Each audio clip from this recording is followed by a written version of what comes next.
नमस्कार। न्यूज़ 18 के digital platform पर आपका बहुत स्वागत है। मैं हूं आपके साथ अंशिका पाठक। प्रेमानंद जी महाराज जो कि हमेशा से ही रील्स में, इंस्टाग्राम हो चाहे कोई भी सोशल मीडिया साइट्स हो, हमेशा ही उनके प्रवचनों को बहुत ज़्यादा पसंद किया जाता है। उनके कथा बोलने के तरीके को बहुत पसंद किया जाता है और जो संदेश वो देते हैं उसे भी बहुत ज़्यादा पसंद किया जाता है। लेकिन बीते कुछ दिनों से प्रेमानंद महाराज जी की तबीयत बहुत ज़्यादा ख़राब चल रही है और जब वो अस्पताल पहुँचे तो उसके बाद से तो उनके चाहने वालों की लंबी लंबी लाइनें लगने लगी अस्पताल के बाहर ही। लेकिन जैसे ही वो दोबारा लौटे तो लोगों ने राहत की सांस ली कि प्रेमानंद जी महाराज एकदम ठीक है।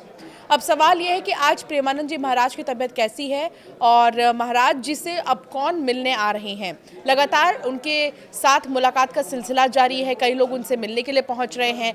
बीते दिनों आपने तस्वीर देखी होगी जब एल्विश यादव जो सोशल मीडिया इन्फ्लुएंसर है वो उनसे मिलने के लिए पहुंचे। इसके अलावा धीरेन्द्र शास्त्री उनसे मिलने के लिए पहुंचे और साथ ही रमन रेती के महाराज भी वहाँ पर मिलने के लिए उनसे पहुंचे।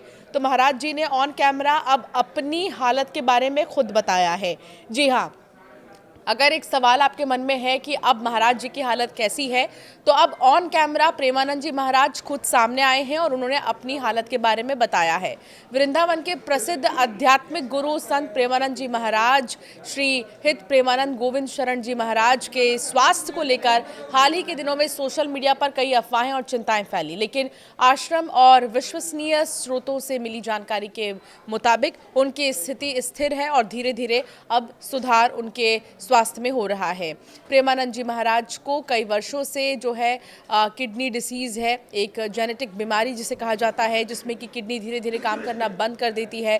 वर्तमान में उनकी दोनों ही किडनियां फेल हो चुकी हैं, जिसके कारण उन्हें रोज़ाना डायलिसिस यानी कि बहुत ज़्यादा परेशानी का सामना करना पड़ता है। ये प्रक्रिया मथुरा के राधा केली कुंज आश्रम में हो ही रही है और उनका लगातार इलाज भी होता है समय समय पर।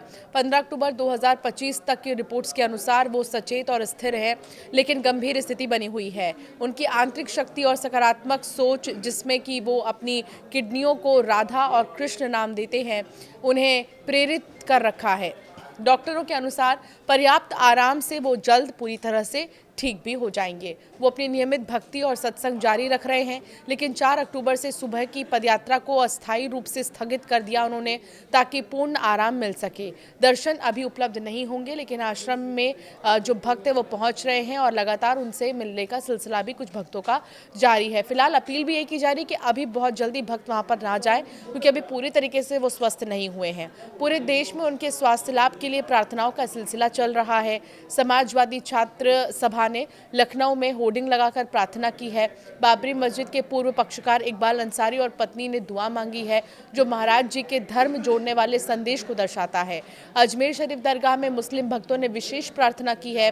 अभिनेता एजाज खान ने सोशल मीडिया पर किडनी दान करने की पेशकश की है। हालांकि महाराज जी ने किसी को दान न करने के निर्देश दिए ताकि किसी को कष्ट ना हो। फिलहाल प्रेमानंद महाराज जी ने खुद कैमरे के सामने आकर ये बताया है कि उनकी हालत कैसी है। आश्रम के आधिकारिक हैंडल ने स्पष्ट किया कि वो ठीक है और अफवाहों से परेशान बिल्कुल भी ना रहें। प्रेमानंद जी महाराज जी की सादगी, राधा कृष्ण भक्ति और समाज को जोड़ने वाले संदेशों ने उन्हें हिंदू मुस्लिम सबके प्रिय बनाया है। उनके शीघ्र पूर्ण स्वस्थ होने के लिए भी लगातार जो भक्त हैं वो प्रार्थना कर रहे हैं। और बीते दिनों जो तस्वीरें सामने आई थी जब धीरेन्द्र शास्त्री मिलने के लिए पहुंचे थे प्रेमानंद जी महाराज से, वो तस्वीर हर किसी ने देखी और फिर वाकई में ये जो मिलन था, इसको लेकर बहुत लोगों ने बहुत सारी चीज़ें लिखी, बहुत संदेश भी लिखे हैं और हर किसी ने यही कामना की है कि प्रेमानंद जी महाराज जो संदेश देते हैं, पूरी दुनिया को देते हैं, वो संदेश को रुकना नहीं चाहिए। और प्रेमानंद जी महाराज जैसे व्यक्ति जो है इस देश के लिए बहुत ज़्यादा ज़रूरी है। इस तरह की प्रतिक्रियाएं भी सोशल मीडिया पर देखने को मिली हैं।